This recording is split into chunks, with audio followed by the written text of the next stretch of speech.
Sementara itu munculnya klaster tarawih berjamaah ini tidak hanya terjadi di Pati namun juga muncul di Bantul daerah istimewa Yogyakarta, kemudian juga Sragen dan Banyumas.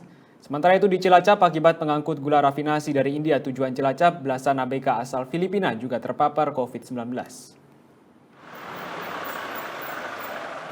Warga RT 3 dan 4 Dusun Sanggrahan, Murti Gading, Bantul membentuk tim relawan swadaya yang bersiaga 24 jam non-stop.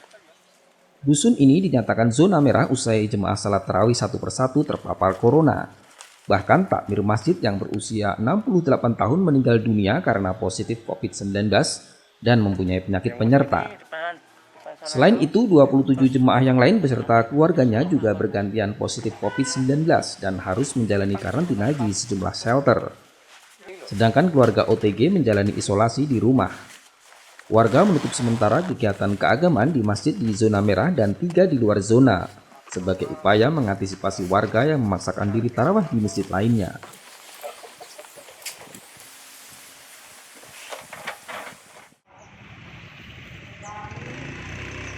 Kasus positif COVID-19 dari klaster tarawih muncul di Sambirejo, Sragen. Klaster ini berawal imam masjid yang terkonfirmasi positif corona dan sempat memimpin salat tarawih di masjid lingkungan rumah. Dinas Kesehatan melakukan tracing dan hasilnya 20 warga positif COVID-19 berdasarkan hasil tes swab PCR. Dari 20 orang yang terpapar, 2 orang merupakan keluarga imam masjid, sementara sisanya jemaah tarawih. Pihak desa menghentikan sementara aktivitas di masjid.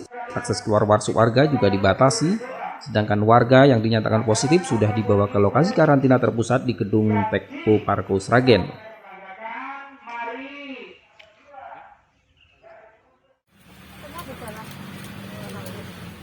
Gubernur Jawa Tengah Ganjar Pranowo mengunjungi rumah karantina di Baturaden, Banyumas. Puluhan warga ini menjalani isolasi setelah terpapar virus COVID-19 dari klaster tarawih dan klaster keluarga. Seluruh warga ini orang yang terpapar tanpa gejala.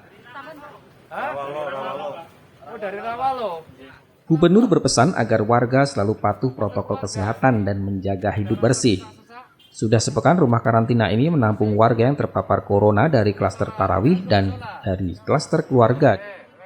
Pemerintah kabupaten juga akan lebih ketat mengawasi pendatang yang mungkin kembali ke kampung halamannya untuk mudik lebaran.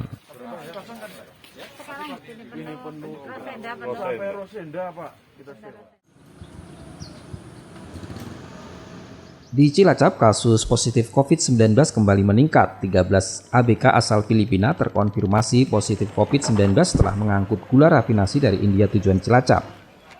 1 orang harus dirawat di ruang ICU karena bergejala berat.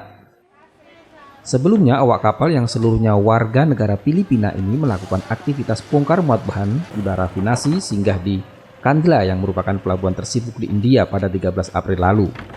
Kapal sampai ke Indonesia pada 25 April. Hingga kini kapal masih berlabuh di dermaga dengan status karantina total.